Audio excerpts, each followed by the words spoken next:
Hello everyone. Kuna one of my follower niliona comment yake jana usiku.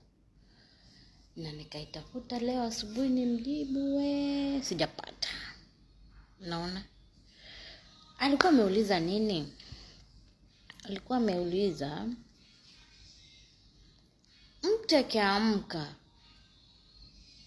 saa 9 za usiku na usingizi inapotea kabisa, inamaanisha nini?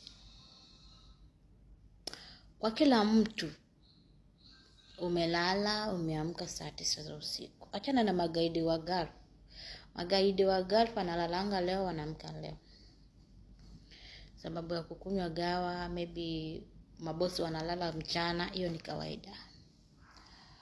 Ukiamka kutokea saa 9 za usiku ama unapatanga usingizi late,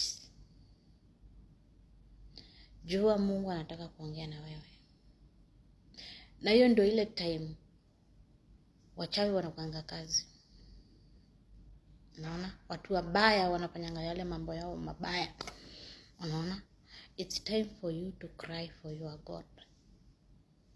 Umeamka saa 6, umeamka saa 7, saa 8, saa 9, saa 10, mwisho ni saa 11. Ni wakati mzuri sana wa kuongea na Mungu. Unaona? Na most of the time hao watu wanakuanga ni watu the chosen one. Watu waliochaguliwa lakini hawajijui. Unaona? Hiyo ni time Mungu anakukumbusha. Bisha mlango, omba utakacho na nitakupa. Unaona? Pia mimi nikilala mapema, tuseme nimelala saa 3.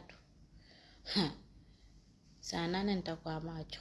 Na hakuna kulala, usingizi itakuja saa 12 ama saa 11 ndio usingizi kanakuja.